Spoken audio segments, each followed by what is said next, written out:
এই ভিডিওতে আমরা স্ট্যাটিক মেথড নিয়ে আলোচনা করব। অবজেক্ট ওরিয়েন্টেড প্রোগ্রামিং এ স্ট্যাটিক মেথড এটা আরেকটা কনসেপ্ট। যেরকম আমরা এর আগে ইনহেরিটেন্স বুঝেছি, আমরা ক্লাসের কনস্ট্রাক্টর এবং প্রপার্টি মেথড গেটার সেটার বুঝেছি, সেরকম স্ট্যাটিক মেথডও আরেকটা concept. So static class methods are defined on the class itself. You cannot call a static method on an object, only on an object class.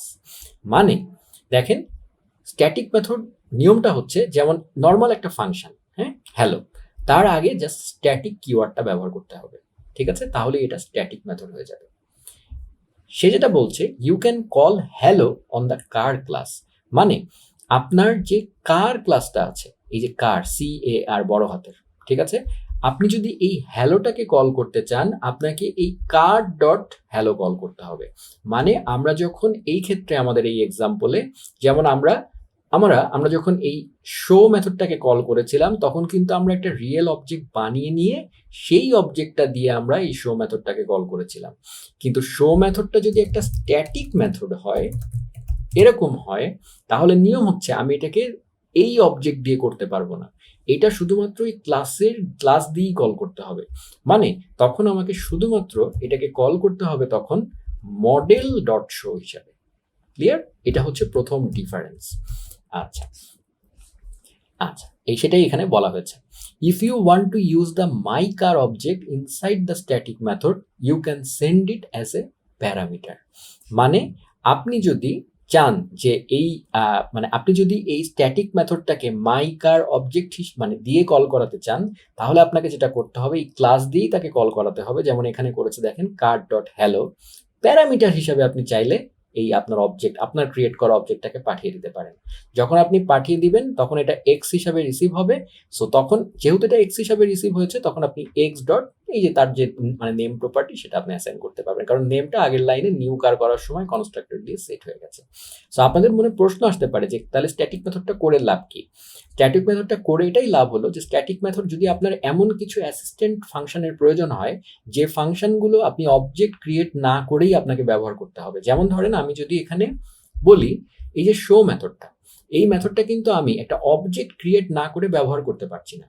কিন্তু আপনার যদি এমন কোনো অ্যাসিস্ট্যান্ট ফাংশন প্রয়োজন হয়, যেগুলো হচ্ছে টেম্পোরারি যেগুলো হচ্ছে আপনার কোনো একটা পার্টিকুলার কাজে লাগবে, যেটা আসলে ঠিক অবজেক্ট ক্রিয়েট না করেও আপনি ব্যবহার করতে চান, হ্যাঁ, বাইরে, ক্লাসের বাইরে, তাহলে আপনি সেগুলোকে স্ট্যাটিক হিসাবে ডিফাইন করবেন, যেন সেগুলো আপনি ক্লাসের বাইরেও কোনো অবজেক্ট ক্রিয়েট না করেও ব্যবহার করতে পারেন।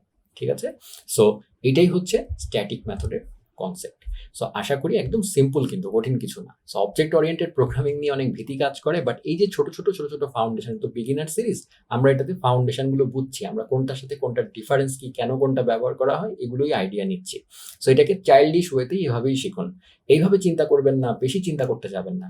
যেটা ভুলটা করবেন, আপনি হয়তো চিন্তা করবেন যে তাহলে স্ট্যাটিকের এক্সাম্পল কই, আপনি ভাববেন যে উনি তো এক্সাম্পল দেখালো না, যাই আরেকজনের টিউটোরিয়াল দেখি। ভাই দেখেন, কোনো সমস্যা নেই, বাট বিগিনার স্টেজে যখন এরকম ওভারওয়েলমিং চারিদিকে গুতাগুতি করবেন, ফ্রাস্ট্রেটেড হয়ে যাবেন। এটা করবেন না। যখন থিওরি বুঝছেন, ফাউন্ডেশন বুঝছেন, তখন থিওরির দিকেই কনসেন্ট্রেট করুন। এই জ্ঞানগুলোকে স্টোর করে রাখার চেষ্টা করুন মাথায়। বারবার এই কথাগুলো বারবার শুনে একটার সাথে আরেকটা ডিফারেন্স করার চেষ্টা করুন নিজে নিজে। এরপরে প্রজেক্টে অ্যাপ্লাই করবেন যখন, নিজেরাই দেখতে পাবেন। সো এইভাবে মাথাটাকে দুইটা ভাগে ভাগ করে ফেলুন। যখন থিওরি বোঝেন, তখন থিওরি শুধু কনসেপ্টই বুঝুন। যখন প্র্যাকটিক্যাল দেখবেন, তখন প্র্যাকটিক্যালে সেগুলো অ্যাপ্লাই করবেন। দুইটা ওয়ে থাকতে পারে। একটা হচ্ছে অনেকে প্র্যাকটিক্যাল শিখে থিওরি বোঝার চেষ্টা করে, সেটা একটা ওয়ে। বাট সেটাতে যেটা হয়, অনেকে মনে করে তাতে সময় কম লাগে। এটা আসলে ভুল ধারণা। কারণ আপনি একটা প্রজেক্ট করতে নেমে গেছেন, আপনি ফাংশন বুঝেন না, আপনি হোস্টিং বুঝেন না, আপনি ক্লোজার বুঝেন না, ঠিক আছে? সো আপনি সিনট্যাক্স মুখস্থ করে করে হয়তো কিছু দূর কোডিং করতে পারবেন। তারপরে যেই একটা ফাংশনের মধ্যে 5বার নেস্টেড হবে, তখনই গিয়ে আপনি আটকে যাবেন, বুঝতে পারবেন না, বিকজ আপনি এটা কেন কিভাবে হচ্ছে সেটা তখন ডিক করতে পারবেন না। কোনো একটা জায়গায় এরর হলে তখন আপনার এই সিনট্যাক্সগুলো কাজে লাগবে, এই ফাউন্ডেশনগুলোই কাজে লাগবে। আপনি প্রজেক্ট করতে গিয়ে তখন কি করবেন জানেন? তখন বারবার আপনাকে তখন দেখতে হবে, আরেক ভাইকে জিজ্ঞেস করতে হবে, ভাই এই জায়গাটা, এই প্রজেক্টে অমুক ভাই তো দেখলাম অমুক কোড করেছে, প্রজেক্টের কোডটা তো নিয়ে আসছিলাম, এই কোডের এই জায়গাটা তো বুঝি না। সো এরকম একটা প্রজেক্ট আপনি নিয়ে, সেখানে কয়েক লাখ লাইনের কোড আছে, আপনাকে ওই line by line at the end of the day প্রজেক্টের সময় বুঝতেই হবে।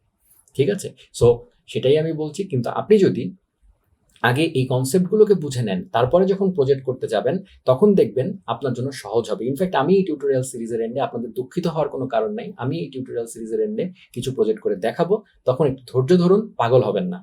আমি আমার যেভাবে শেখানো উচিত সেভাবেই আমি শেখাচ্ছি, কারণ তা না হলে সারা পৃথিবীর সমস্ত এডুকেশন প্ল্যাটফর্মে আগে কনসেপ্ট শেখাতো না, তারপরে প্রজেক্টে যেত না।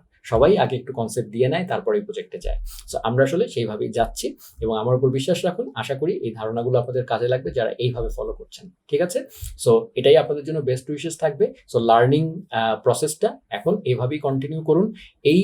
আমার এই ফেজে আমি এই কয়টা ভিডিওই দিলাম, আমি অবজেক্ট, ফাংশন এবং ক্লাসেসের কনসেপ্টগুলো আপনাদেরকে অনেক কনসেপ্ট কিন্তু বুঝিয়েছি। সেগুলো আমার এই ভিডিওগুলো বারবার দেখে হোক বা W3 স্কুলস দেখে হোক, আপনারা এগুলো বারবার বোঝার চেষ্টা করুন এবং এই কনসেপ্টগুলোকে মাথায় রাখার চেষ্টা করুন। তার পরবর্তীতে আমরা এর পরের ফেজে আমি আপনাদেরকে এই লার্নিং এর উপরে ডেফিনেটলি প্রথম ভিডিওতে একটা প্রবলেম সেট করে দেখাবো, তখন আপনাদের জন্য আরো ইজি হবে। তো আশা করি আপনারা আমার এইবারের ফেজে যে 20টা ভিডিও আমি দিলাম সেগুলো এনজয় করেছেন এবং এগুলো থেকে শিখতে পারবেন। এই প্রত্যাশা দিয়ে আমি এই টিউটোরিয়ালটা শেষ করছি।